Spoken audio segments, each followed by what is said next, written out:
What is good, ladies and gentlemen? My name is Ruffle Rowlet, and welcome back to a brand new video, guys. Today, ladies and gentlemen, we have some information, okay? So we actually have the file size, okay? The file size for Pokemon Sword and Shield. So how big the games will be in terms of file size. So we now officially know that. They've just revealed that. The information's out.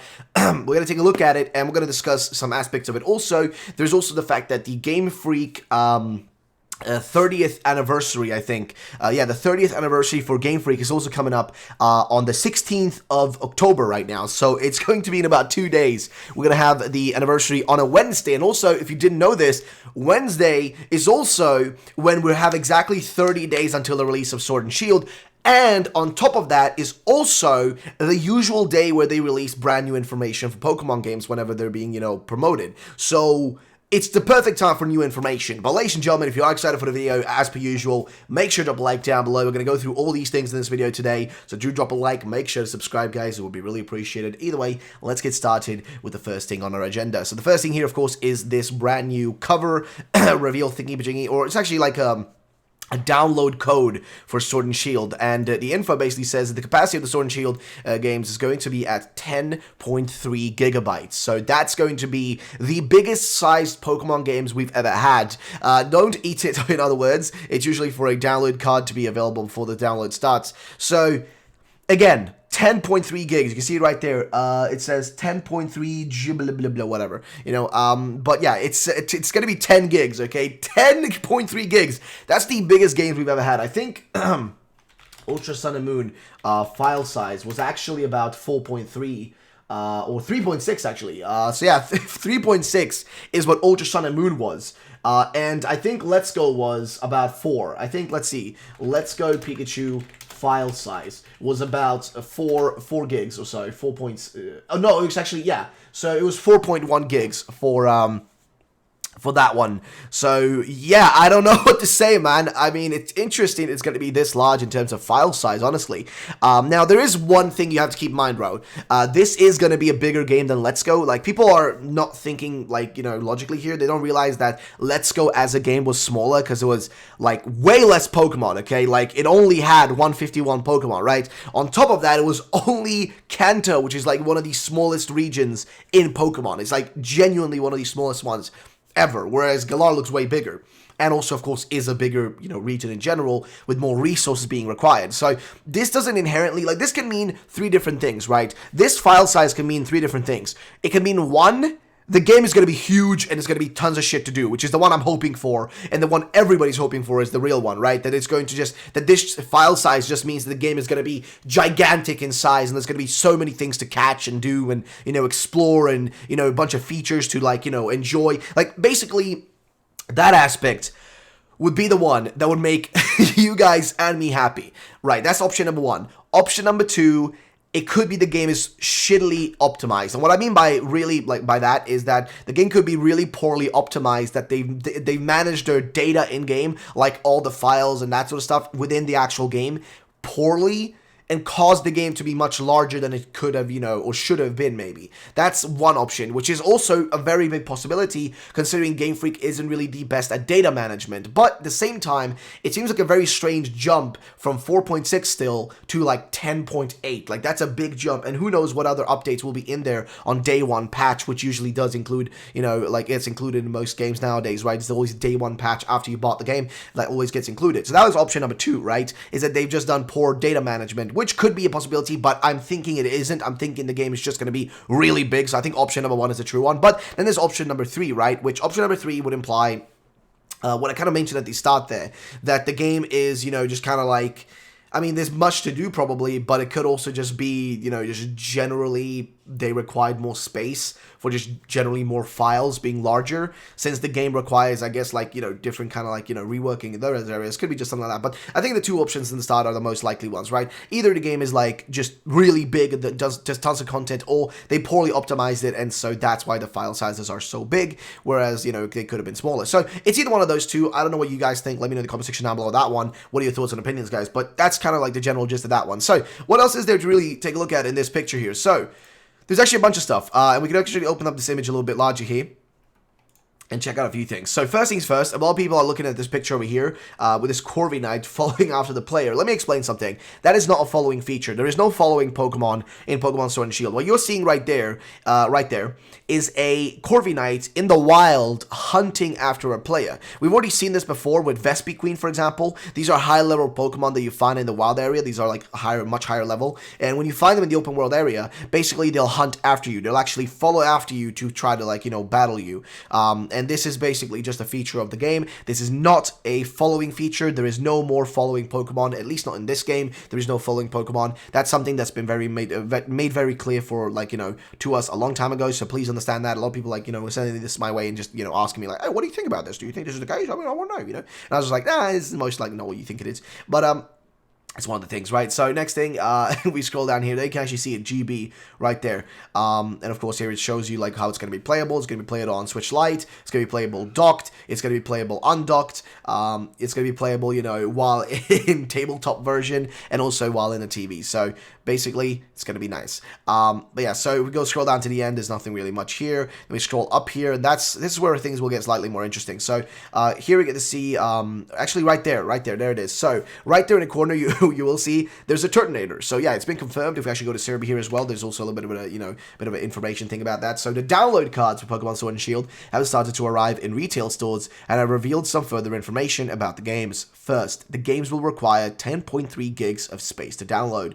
With this, the download card also showcases that Gothita and Turtonator will be in the game. Our Galar Pokedex has been updated accordingly. So now we know that one exists. Now, I'm really wondering, though, because they said download cards here. Does that mean that all of Pokemon games will be on download cards instead of actual, like, you know, like, because this is a download card, which means, like, it is in the actual game in its case and whatnot.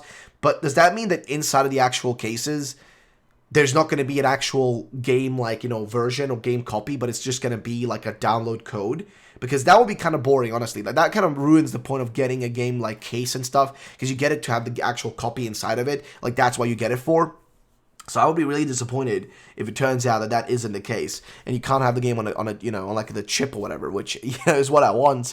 But man, that would be disappointing if that isn't the case. I mean, of course, I'm going to be downloading the games anyways, but I'm thinking of eventually actually buying them also in like physical copies, just to have them like in, you know, the collection and whatnot. Think about doing that. Like right now I'm not, because I'm buying them on the eShop. Also, I apologize about any background noise. My siblings are very loud and very aggressive children, and they're very painful to deal with, and honestly I don't know what to do with them, to be honest, at this point. But yeah, so where was I? Right, so we've got Zacian right there as well. By the way, the first gameplay reveal of Zacian right beneath my head here. You can see it right there. We got Zacian revealed, which, for those who didn't know, you know, what that would look like in-game, now we all know, actually. So there it is. Kind of cool looking, honestly, but also a little bit strange, you know, from this perspective. It looks a little bit odd, I must say. I don't know, but it looks cool, though. We got Zacian in-game now, so we now know what that looks like. And, of course, I guess the Pokemon Shield version of this kind of, like, download code will have Zamazenta there instead, you know, included on the top here, where you can see what it looks like in-game. So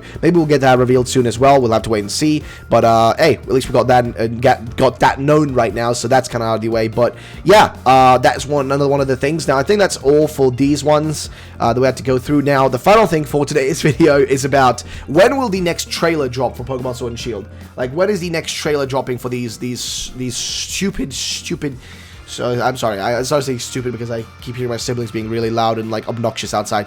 Anyway, when will the next trailer drop for these games? Okay, so the next trailer could drop tomorrow or the day after that. Now, why is this a case? Well, like I said, Game Freak is having their 30th anniversary celebration stream next month, is what they said right here. This was posted on the 5th of September. Now, this is happening on October 16th, Japanese time. So, Game Freak's 30th anniversary celebration stream will go live on the October 16th, JST 2019. In the stream, Junichi Masuda, one of the founding members of Game Freak and music composer for many of their titles, will visit both former and present locations of their company and review its 30-year history. We'll also reveal about the Gear Project system, Game Freak's game developer system. We'll also tell you the latest information about the new titles, Little Town Hero and Giga Wrecker Alt.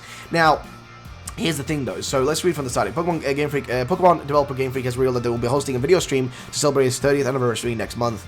The stream will take place on the 16th of October and will be aired on both Twitter and YouTube. Game Freak's very own Junichi Masuda will be present to take fans on a journey through the history of the company and to share fresh details on the new projects too. Here's some of the details, and as we just read them, there they are.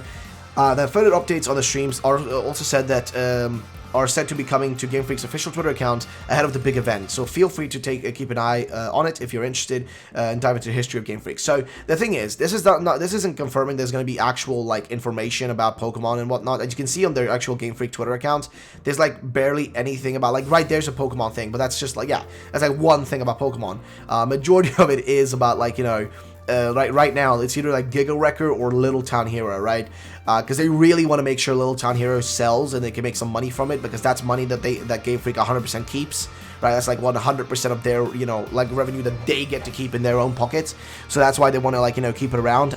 So I don't know, man. But yeah, they're celebrating, right, in 2 days. And honestly, in 2 days, because right now it's 32 days, guys. 32 days until the release of Pokemon Sword and Shield. 32 days. Now, if we think about this, right?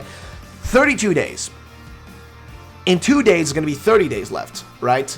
And in 2 days, it's going to be a Wednesday, right? It's going to be a Wednesday, and that also, to me, implies that, it will be a good timing to reveal some more information about Sword and Shield. And also, I will tell you guys right now, apparently, there is a little bit of info that should be kept in mind, which is that apparently the games could leak this upcoming week, guys. The actual video games, like these games, like Sword and Shield, could leak, like fully leak. The full games could leak very soon. And that is if there are actually game copies that are being, like, put into stores already, like actual physical copies of the games being put in stores. If there are, the games will be leaked, right, in this upcoming week, because they're already arriving at retailers right now, a month ahead of time. They're arriving at retailers, which is implying that we could get to see them very soon. I'm going to find a tweet here that was posted by someone.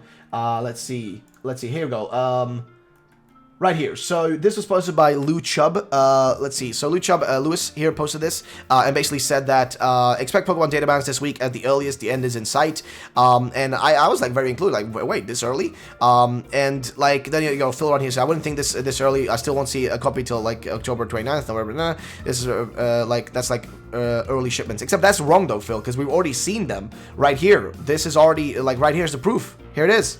Here it is, though, already. The capacity of Sword and Shield, no, they've already arrived. They've already arrived, man. The Sword and Shield has already arrived to retail stores and have revealed some further information about the games. They've literally already arrived at some stores. So the possibility of them leaking this upcoming week is possible. And then, somebody else here, like, and let me just read through these questions, because, like, we get some answers from, Lewis here. So, why would there be data miners already? And then Lewis responds with, download codes have hit stores, boxed copies definitely coming soon.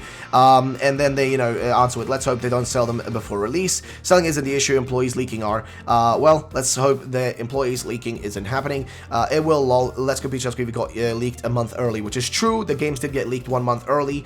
And same thing happens with a lot of other Pokemon games. So, the point I'm trying to get to here, guys, we can expect a lot of leaks to be coming out soon. I will be covering it, but I will be making sure to avoid, like, unless it's a general leak, like something from 4chan or something like that. If it's something like that, I'll be putting in the thumbnail. But if it is something that like is directly leaked from the games, I will not be putting it in the thumbnail. I'll keep it like hidden so that it doesn't spoil for people. But when the games actually do release and whatnot, I will not be keeping anything hidden in the thumbnails. I will be posting like like normal. I'll be just putting out my gameplays, putting out spoilers, all that stuff. So stay off of YouTube if you don't want to see that sort of stuff, because everybody will be posting it, and it will be in the thumbnails and whatnot. So keep that in mind. But yeah, ladies and gentlemen, that's going to be the end of the video. If you guys did enjoy, drop a like down below. Thanks for watching, guys. My name is Wolf Rad.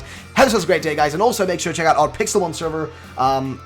We actually have it like going right now. Pokesource is up and running. It's doing great. You guys could definitely come by and join us. The IP is right below my face here. Let's move right there. There you go. So the IP is right up there, guys. As you can see it right there. It's pokesource.craftingstore.net if you want to find this, a web page here to find the IP from there. But there it is. You can copy it right off of just pause the video and whatnot. If you want to join us on the PIXELMON server, that'd be really appreciated. The server is growing. I think right now we have about 10 players playing right now, so that's good. Last night, a really active player base coming in and whatnot. So yeah, thank you so much for watching, guys. Have yourselves a great day, and bye bye, ladies and gentlemen.